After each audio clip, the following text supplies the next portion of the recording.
ছেলেটা এখনো পর্যন্ত বাড়ি ফিরল না। কোথায় যে থাকে সারা রাত, আমার হয়েছে যত জ্বালা। সেদিন যদি আমাকে মেরে দিত তাহলে হয়তো আমি শান্তি পেতাম। মা মরা ছেলেটার দিকে তাকালে আমি যে নিজের কষ্ট নিজেই চেপে রাখতে পারি না। কিসের কষ্টের কথা বলছো বুড়ো? এই যে এতক্ষণ কোথায় ছিলি? নিশ্চয়ই ওই নির্জন জায়গায় একা একা বসে কিছু ভাবছিলি। এই এই বুড়োটার কথা কি তোর একটিবারও মনে পড়ে না? আরে মনে পড়ে বুড়ো, মনে পড়ে। সেই ছোটবেলা থেকে তুমি আমাকে মানুষ করেছো, লালন পালন করেছো, বড় করেছো। মায়ের স্নেহর অভাব, বাবার ভালোবাসা সব তুমি আমাকে বুঝতে দাওনি। কিন্তু কিন্তু আমি কি করব বলো? আমার তো এটাই ভাগ্য। তাই আমি ছোট থেকে জেনেছি তুমি আমার তুমি আমার বাবা। খোকা, আমার তো বয়স হয়েছে, কখন যে কি হয় কেউ বলতে পারে না। তাই বলছি তুই এবার বিয়ে কর। করবো, ঠিক সময়ে ঠিক বিয়ে করবো।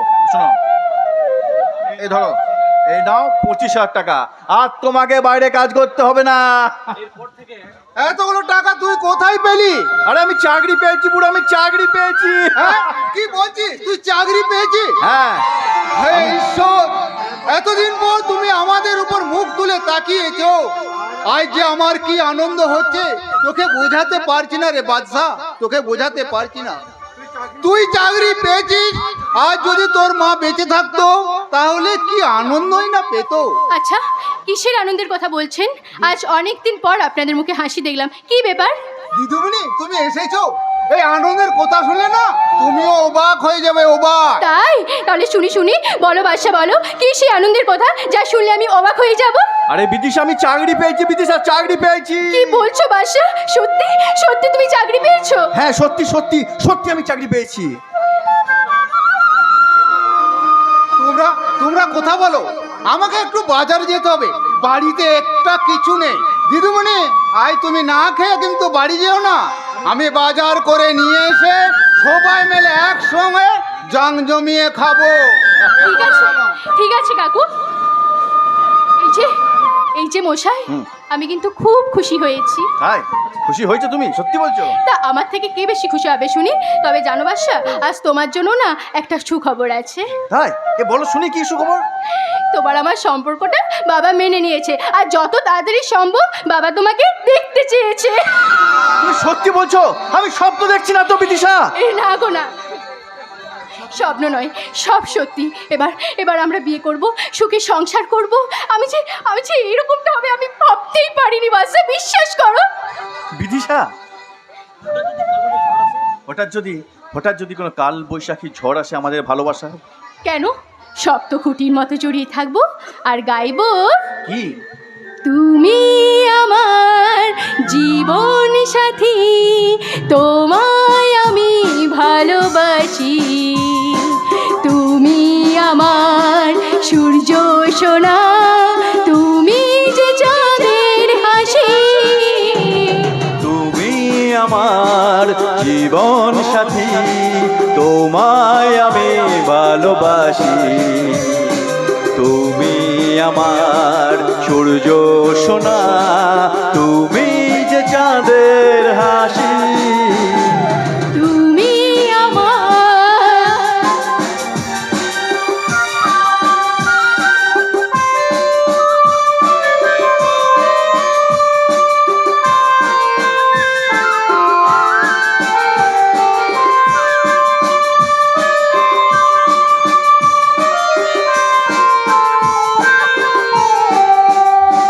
সারা জীবন এই মন তোমার প্রেমেতে চাই আরো যে পাগল হতে। তুমি এত কাছে তবু কেন মন চাই আরো যে কাছে পেতে। দু চোখ ভরে আছি তোমায় দেখি, তবু যে সাথ মেলে না। তুমি আমার জীবন সাথী, তোমায় আমি ভালোবাসি। তুমি আমার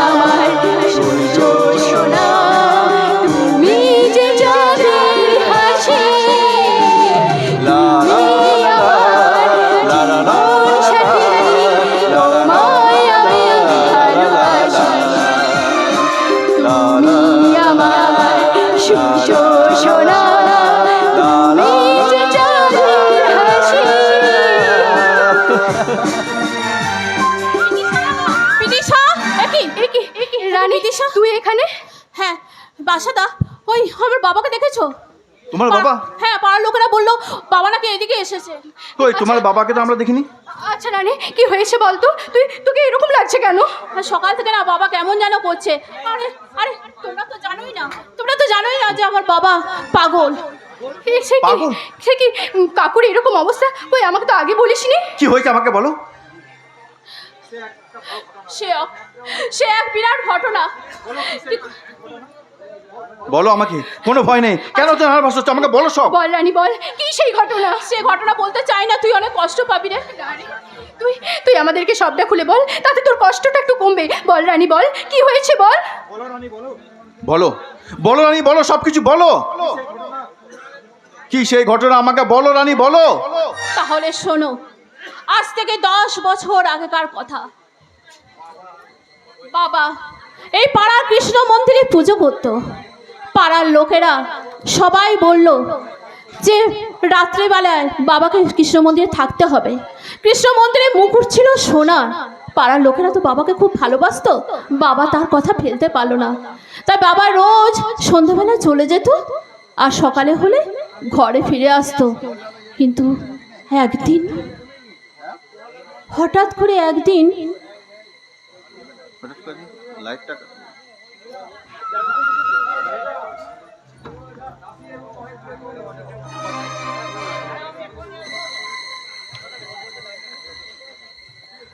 জীবনের সার তুমি প্রভু গো আমার, প্রণাম জানাই আমি চরণে তোমার।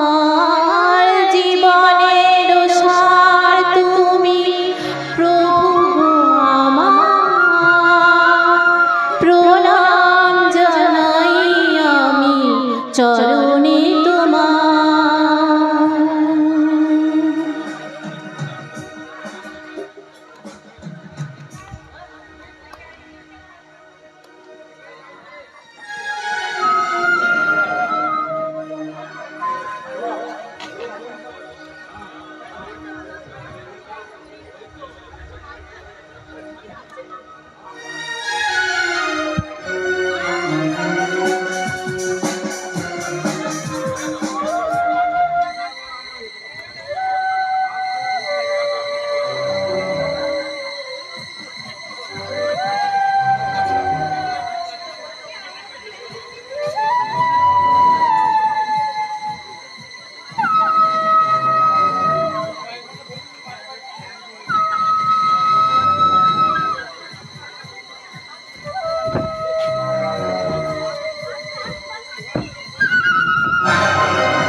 তারপর থেকে বাবা পাগল হয়ে গেল। কি বলছো তুমি? কাঁদিস না রানী, আমি তোর কষ্টটা বুঝতে পারছি, কিন্তু কি করবি বল। আমরা দেখছি কি করা যায়। এইদিকে আয় রানী, শোন। তুমি কোনো চিন্তা করো না রানী, আমি থাকতে এ বস্তির কারো কোনো ক্ষতি আমি হতে দেব না। এরপর আমাদের রুখে দাঁড়াতে হবে, বের করে আনতে হবে অন্যায়ের বিচার। তাই যারা এই সমাজে দিনের আলোয় আর রাতের অন্ধকারের ছদ্মবেশে এই সমাজকে নষ্ট করতে চাইছে, তাদের প্রত্যেককে শেষ করবে এই কলির বাদশা। শুরু হবে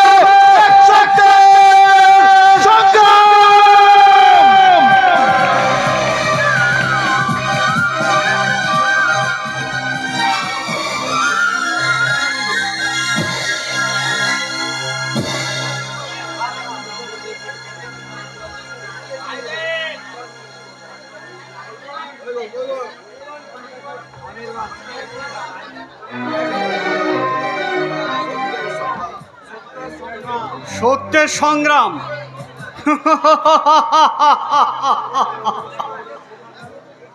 এত বড় সাহস! কে কোথাকার একটা ছেলে, সে নাকি আমার মেয়েকে বিয়ে করতে চায়। আরে আমি এই জন্যই প্রতিমাকে বারবার বলেছিলাম, মেয়েকে নজরে রাখো, বাড়িতে আটকে রাখো। সে আমার একটা কথা পর্যন্ত শোনেনি। কি হলো? কি বাড়িতে ঢুকতে না ঢুকতে চিৎকার শুরু করে দিয়েছো? কি হয়েছে সেটা তো বলো। আরে কি হয়েছে সেটা তুমি বুঝি জানো না? জানি না কি হয়েছে বলো। তোমার মেয়ে প্রেম করছে, প্রেম, এবং সেটা কার সঙ্গে জানো? একটা গুন্ডা মস্তান ছেলের সঙ্গে। চুপ করো, বিদিশা বাড়িতে আছে, শুনতে পেলে কি ভাববে বলো তো? ওরা যখন দুজন দুজনকে ভালোবাসে তখন তুমি মেনে নাও প্লিজ। না, তোমার আস্কারা পেয়ে বিদিশা আজ এত দূরে গিয়েছে। আমি তোমাকে ভালোই ভালোই বলে দিচ্ছি প্রতিমা, এ বিয়ে আমি কিছুতেই দেব না, সেটা তুমি তোমার মেয়েকে বলে দিও। কি ব্যাপার স্যার, এত চিৎকার করছেন কেন? হ্যাঁ রে মুন্না, আজ সেই গুন্ডা মস্তান নাকি আমার বাড়িতে আসছে। সে কি স্যার, এটা তো আপনারই দোষ স্যার। আপনি তো ওই ছেলেকে নিমন্ত্রণ করে এখানে আসতে বলেছেন। হ্যাঁ, আসতে বলেছি, তা বলে এই নয় যে ওকে আসতে বলেছি বলে আমি আমার মেয়ের সঙ্গে বিয়ে দেব, সেটা কখনো না রে। কিন্তু আমাদের বিদিশা ম্যাডাম যে ওই শালাকে ভালোবাসে, বিয়ে করতে চায়, তাহলে কি করবেন স্যার? সেটাই তো ভাবছি রে মুন্না, সেটাই ভাবছি কি করা যায়। এক কাজ করুন স্যার, ওই বিদিশা ম্যামের হাত পা বেঁধে বাড়িতে আটকে রাখুন। Shut up! একটা বাইরের ছেলের জন্য আমি আমার মেয়ের হাত পা বেঁধে বাড়িতে আটক করে রাখবো, সেটা তুই কি করে ভাবলে? কখনো হতে পারে না। দরকার হলে ওই ছেলেটাকে আমি একেবারে খতম করে দেবো রে। ও কাজ তুমি করো না গো। বিদিশা, বিদিশা ছেলেটাকে ভালোবাসে। তুমি যদি এই কাজ করো না, বিদিশাকে আমি সব বলে দেবো। প্রতিমা, তোমাকে আর একটা কথা আমি বলে দিচ্ছি, এরপরেও যদি তুমি বেশি বাড়াবাড়ি করো, তোমারই হাত পা বেঁধে আমি বাড়ির মধ্যে আটক করে রাখবো। আসতে পারি? আরে এসো এসো বাবা জীবন, যতই হোক তুমি আমার একমাত্র মেয়ের একমাত্র হববর। তা বাবা জীবন কেমন আছো তুমি? আমি বেশ ভালোই আছি। আরে সে তো থাকবেই, সে তো থাকবে। কারণ আচ্ছা আচ্ছা বাবা জীবন, তোমার বাড়িতে কে কে আছে? বাড়িতে বাড়িতে তো কেউ নেই। তোমার বাড়িতে কেউ নেই মানে? তোমার পরিচয়? আমার পরিচয় আমি জানি না, তবে শুনেছি নাকি ছোট থেকে কোনো বুড়ো আমাকে লালন পালন করে মানুষ করেছে। এখন থাম ওইসব কথা। ছেলেটা প্রথমে বাড়িতে এসেছে, ওকে তো কিছু খাওয়ানো দরকার। এসো বাবা, এসো তুমি ভেতরে। দাঁড়াও প্রতিমা, দাঁড়াও। এই যে বাবা, তুমি নাকি বললে তোমার এক বুড়ো নাকি তোমাকে মানুষ করেছে, তার মানে তুমি পিতৃ মাতৃহীন, এক কথায় বেজন্মা। না, ওগো, তুমি চুপ করো। তুমি চুপ করো। একটা বেজন্মা ছেলের সঙ্গে আমি আমার মেয়ের বিয়ে দেব, সেটা তুমি ভাবলে কি করে? যার জন্মের কোনো ঠিক নেই, কে তার মা কে তার বাবা। হয়তো তার বাবা ছিল একজন মাফিয়া আর মা ছিল একজন নোংরা চরিত্রের মানুষ, তাই তার জন্মানোর পর তাকে ডাস্টবিনে ফেলে দেয়।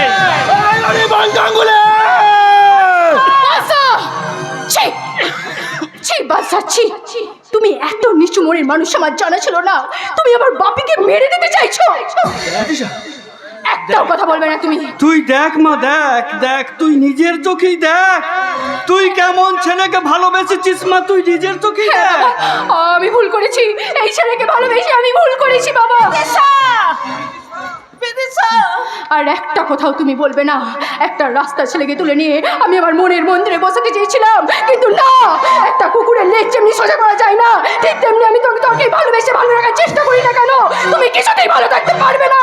আর একটা কথা বলবে না, আমি তোমার মুখ দেখতে চাই না, তোমার সঙ্গে আমার কোনো সম্পর্ক নেই। I hate you, I hate you, I hate you, I say get out. বেশ, আমি চলেই যাচ্ছি বিদিশা, আমি চলেই যাচ্ছি।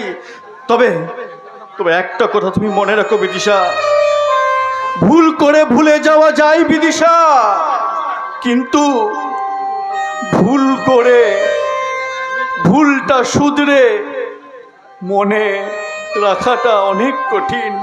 ভুল ভেবে দূরে চলে যাওয়াটা অনেক সহজ বিদিশা, অনেক সহজ, কিন্তু সেই ভুলটাকে শুধরে আবার কাছে টেনে নিয়ে আসাটা অনেক অনেক কঠিন বিদিশা, অনেক কঠিন। প্রেম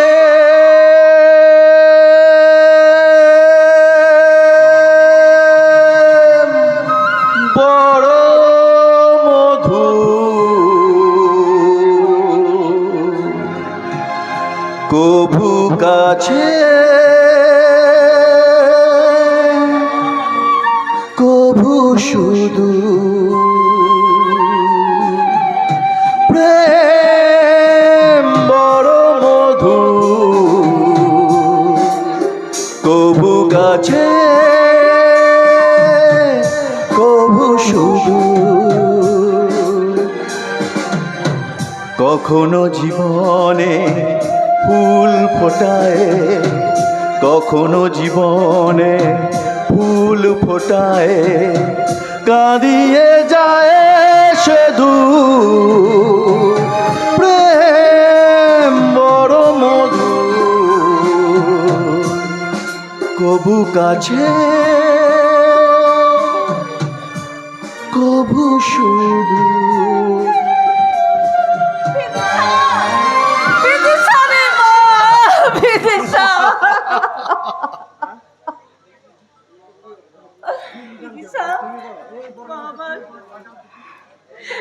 যে আঘাত দেয় সে সহজে ভুলে যায় রে মা, কিন্তু যে আঘাত পায় সে শত চেষ্টা করেও ভুলতে পারে না রে মা, শত চেষ্টা করেও সে ভুলতে পারে না, পারে না। তুই তুই কিচ্ছু চিন্তা করিস না মা, তুই কিচ্ছু চিন্তা করিস না। আমি তোর একটা ভালো ছেলে দেখে আমি তোর বিয়ে দিয়ে দেব, তখন দেখবি সব ঠিক হয়ে যাবে। এ কি রে, 9টা বেজে গেল, শুন না আমার তো অফিসে মিটিং আছে।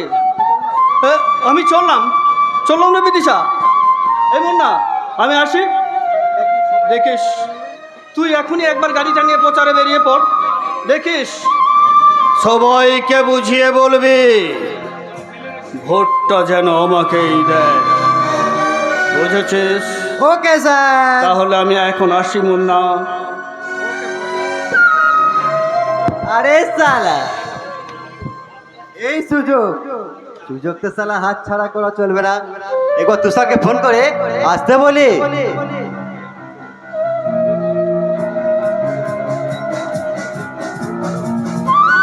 হ্যালো, হ্যাঁ তুষার, তুই কোথায়? চলে আয় অনির্বাণ গাঙ্গুলির বাড়ি। হ্যাঁ, বাড়ি পুরো ফাঁকা, দেরি করবি না, 5 মিনিটের মধ্যে চলে আয়। কি হলো, তুমি দাঁড়িয়ে আছো কেন? যাও, প্রচারে যাও। আরে যাবো, তবে তার আগে তোমায় একটু ভালো করে দেখি সুন্দরী। এটা তুমি কি বলছো? ছি, তোমার লজ্জা করলো না? আমার বাবার বিশ্বাসের সুযোগ নিয়ে এভাবে বেইমানি করতে, এরকম নোংরা কথা তোমার একটু বলতে বিবেকে বাঁধলো না? বিবেক, ওই যে বিবেক আমার মধ্যে নেই, তাই বলছি সুন্দরী আমার কাছে এসো, তোমায় একটু আদর করি সুন্দরী। বিদিশা, তোর এত বড় সাহস, তোর মন না গেলে চোর মারি। তোর খুব অহংকার তাই না? তোর অহংকার আজ ভেঙে চোরমার করে দেবো। বলছি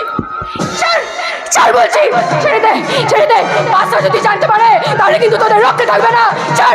বলছি দেখি তোর বাচ্চা আজ কি করতে পারে। তোর বাবা একদিন খুব অপমান করছিল, এমনকি এই গালে চড় পর্যন্ত মেরেছিল। না, আজ তারই প্রতিশোধ নেব রে সালে। আমার জীবন থেকে এভাবে শেষ করে দিও না। ছাড়ো বলছি, ছাড়ো।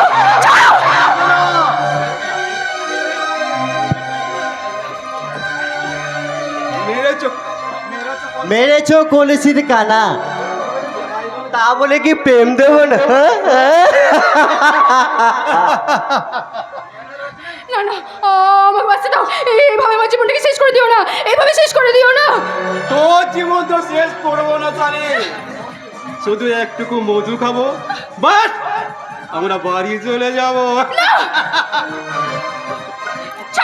ছাড় বলছি, ছাড় বলছি।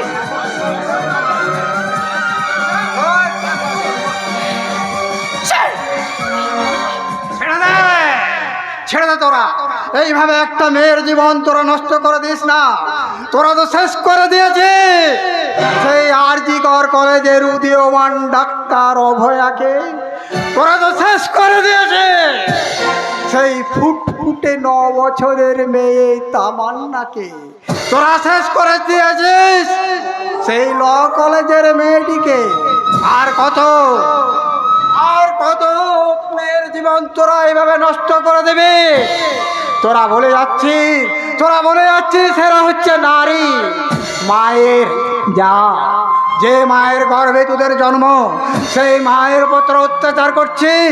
আর এখানে একটা মেয়ের জীবন তোরা নষ্ট করে দিতে যাচ্ছিস। তোরা ভুলে যাস না এরা হচ্ছে নারী, এই নারীর হাতে তোদের মৃত্যু হবে রে জানোয়ার। না শালাকে বকবক করছে রে, শালাকে মেরে দে রে মুন্না। আরে তুই যা বলেছিস, আরে পাগলা তোর পাগলামি বন্ধ কর, নইলে সারা একবারে শেষ করে দেবো রে সারা। শেষ করবি আমাকে? আরে আমি তো কবে শেষ হয়ে গেছি, এবার শেষ হবি তোরা। ওই দেখ কে যারা বলছে এই বিশ্ব বাংলার এই সুন্দর ভূমিতে তোদের মতো জানোয়ারদের বেঁচে থেকে কোনো লাভ নেই। তাই তোদেরকে শেষ করে যেটা হচ্ছে আসল কাজ। আরে মুন্না শালাকে মেরে বার করে দে।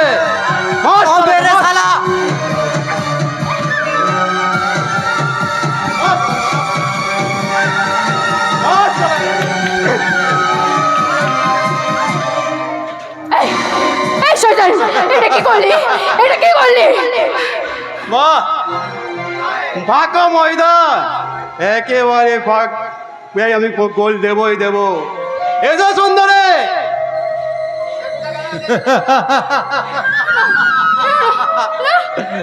আজা আজা আজা।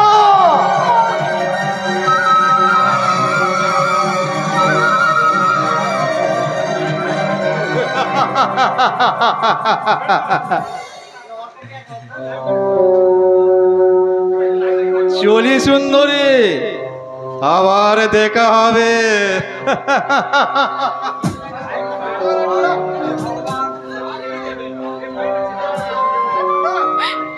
ঈশ্বর, তুমি আমার সাথে কি করলে? আমার জীবনটাকে এভাবে শেষ করে দিলে কেন? জবাব দাও ভগবান, তুমি জবাব দাও। তুমি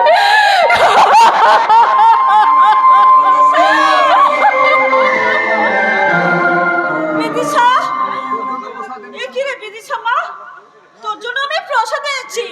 একে তুই ঘর অন্ধকারে করে বসে আছিস কেন?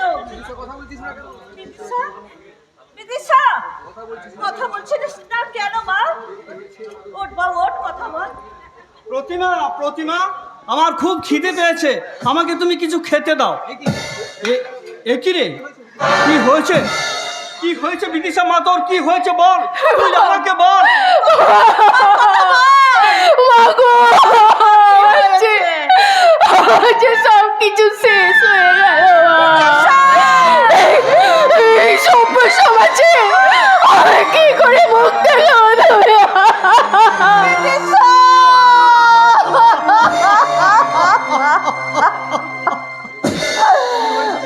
বল কি হয়েছে, তুই আমাকে সব খুলে বল।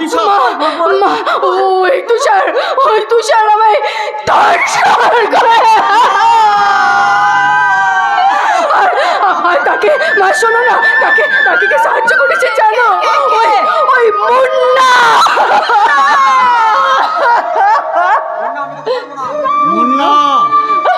আমি তোকে কিছুতেই ছাড়বো না। আমি এখনই একবার পুলিশ অফিসার অর্ক ব্যানার্জিকে ফোনটা করি। হ্যালো, হ্যাঁ স্যার, আমি অনির্বাণ গাঙ্গুলি বলছি। আপনি এখন কোথায়? আপনি একবার আমার বাড়িতে আসুন স্যার, আমার বাড়িতে মহা বিপদ হয়ে গেছে স্যার। খুব রাজনীতি করতে চাও না তুমি? আজ তোমার এই নোংরা রাজনীতির জন্য আমার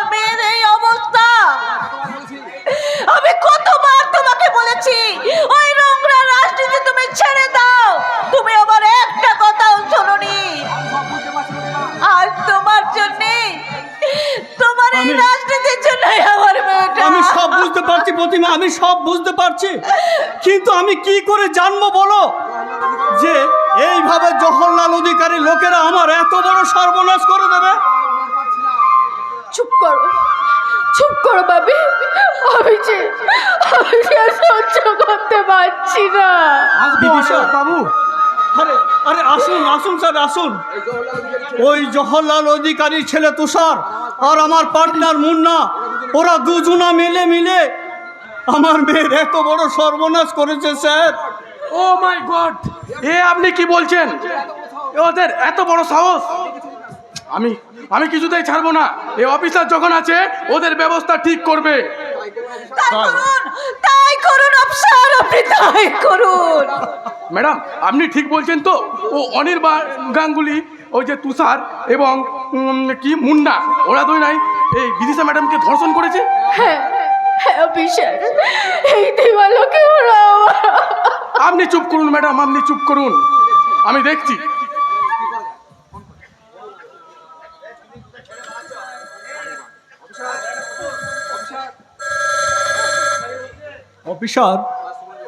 অফিসার আর সময় নষ্ট করবেন না, আপনি কিছু একটা ব্যবস্থা করুন। হ্যাঁ হ্যাঁ, আপনি চুপ করুন, আপনি চিন্তা করবেন না অনির্বাণ বাবু। এই অফিসার যখন আছে তখন ওই শয়তানদের শাস্তি ঠিকই দেবে। আর এই যে ম্যাডাম, আগামীকাল একবার আপনাকে আমার সাথে যেতে হবে জওহরলাল অধিকারীর বাড়ি। তারপরে আপনার সামনে টানতে টানতে ওদের নিয়ে যাব আমি কোর্টে। তারপরে ওদের আমি বুঝিয়ে দেব একটা নারীর সম্মান নিয়ে খেললে তার পরিণাম কি হয়। আমি আসছি জওহরলাল অধিকারী, আমি আসছি খুব শীঘ্রই আপনার মুখোমুখি হতে আমি আসছি। আর এই যে অনির্বাণ বাবু, আপনি একদম চিন্তা করবেন না, আগামীকাল হবে আসল যুদ্ধ।